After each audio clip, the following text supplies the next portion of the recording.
అందరికీ నమస్కారం అండి. నేను మీ doctor Avinash Kumar Addoju from Gleneagles hospitals Lakdikapul Hyderabad.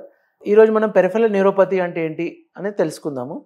So peripheral neuropathy అంటే మన చేతులలో కానీ అరిచేతులలో కానీ కాళ్ళల్లో కానీ మంటలు రావడం, మంటలతో పాటు తిమ్మిర్లు రావడం, తిమ్మిర్లతో పాటు కొంతమందికి సివియర్ మంటలు వీక్నెస్తో పాటు చేతులలో వీక్నెస్ రావడం, అంటే గ్లాస్ పట్టుకుంటే సరిగా పట్టుకోలేకపోవడం, పడిపోవడం, వీక్నెస్తో పాటు వేస్టింగ్ అవ్వడం, అంటే చేతులలో కండరాలు ఆ నరం యొక్క ఉనికిని తగ్గించుకొని వీక్నెస్ అనేది ఎక్కువ కావడం.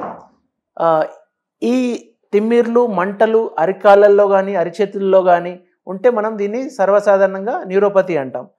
పెరిఫెరల్ ఎందుకు అన్నామంటే అరిచేతులలో అరికాళ్ళల్లో ఎక్కువ వస్తుంది కాబట్టి దాన్ని పెరిఫెరల్ న్యూరోపతి అని మనం పరిగణిస్తాం. మరి దీనికి కనుక కారణాలు మనం చూసుకున్నట్టయితే ఎస్పెషల్లీ ప్రిడామినెంట్గా మన భారతదేశంలో, బికాస్ మన భారతదేశం డయాబెటీస్కి క్యాపిటల్ సిటీ కాబట్టి ఇండైరెక్ట్గానో డైరెక్ట్గానో diabetes is the most common cause for neuropathy. అంటే సర్వసాధారణంగా డయాబెటీస్ అన్కంట్రోల్ ఉండడం వల్ల ఈ న్యూరోపతి బారిన పడుతుంటారు. ఎస్పెషల్లీ మగవాళ్ళల్లో డయాబెటీస్ పక్కన పెడితే ఆల్కహాల్, అంటే మన ఇండియాలో ఆల్కహాల్ కన్జంప్షన్ కూడా ఈ లాస్ట్ 10 yearsలో చాలా పెరిగింది. సో ఆల్కహాల్ బారిన పడిన వాళ్ళు కూడా న్యూరోపతి బారిన పడతారు. ఇలా కాకుండా ఇంకా ఇతరితర కారణాలు ఏంటి అంటే బాడీలో అన్కంట్రోల్ థైరాయిడ్ ఉన్న వాళ్ళకు కూడా అరిచేతులలో మంటలు రావడం, తిమ్మిర్లు రావడం సర్వసాధారణంగా చూస్తుంటాం. సో ఆల్కహాల్, డయాబెటీస్, థైరాయిడ్ ఎక్కువ కామన్గా చూస్తుంటాం. ఇవి కాకుండా చాలా రేర్గా డ్రగ్ ఇండ్యూస్, అంటే ఏదైనా ఇతరితర మెడిసిన్స్ వాడుతున్నారు. For example patients TB medicines వాడుతున్నారు. ఆ టీబీ మెడిసిన్స్లో యూజువల్లీ ఐసోనియాసిడ్ అని ఉంటుంది. ఆ మెడిసిన్ వల్ల మంటలు రావడం, సో అది డ్రగ్ ఇండ్యూస్డ్ న్యూరోపతి కామన్గా చూస్తుంటాం టీబీ పేషెంట్స్లో.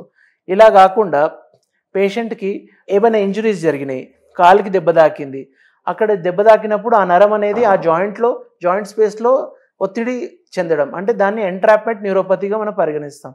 సో న్యూరోపతి కారణాలు చాలా, కానీ ట్రీట్మెంట్ డెఫినెట్గా ఉందండి. ఇవన్నీ కాకుండా డయాబెటీస్, థైరాయిడ్ అండ్ ఆల్కహాల్ కాకుండా మనకు ఆటో ఇమ్యూన్ న్యూరోపతి, అంటే మన బాడీలో కీళ్ళ వాతం ఉన్న వాళ్ళకి కానీ బాడీ పెయిన్స్ ఉన్న వాళ్ళకి కానీ ఆ యాంటీబాడీస్ ఆ నరాలకి అగెన్స్ట్గా పనిచేసి నరం మీద ఉన్న యొక్క మైలిన్ పొరని దాన్ని డ్యామేజ్ చేయడం వల్ల ఆటో ఇమ్యూన్ న్యూరోపతిగా పరిగణిస్తాం. సో ఆటో ఇమ్యూన్ న్యూరోపతికి కారణాలు కనుక మనం చూసుకున్నట్టయితే రుమటైడ్ ఆర్థరైటిస్ అని, జాగ్రెన్స్ అని చెప్పి చాలా రుమటలాజికల్ కండిషన్స్ ఉన్నాయి. అవి కూడా న్యూరోపతికి దారితీస్తాయి. సో ఏదేమైనప్పటికీ మనం కారణాన్ని బట్టి మనం ట్రీట్మెంట్ చేసుకున్నట్టయితే ఈ న్యూరోపతి బారిన పడకుండా మనం మన లైఫ్ని కాపాడుకోవచ్చు. సో ఇంకా ఫర్దర్ డీటెయిల్స్ని మీ నియరెస్ట్ న్యూరాలజిస్ట్ని కలవండి. Okay, thank you.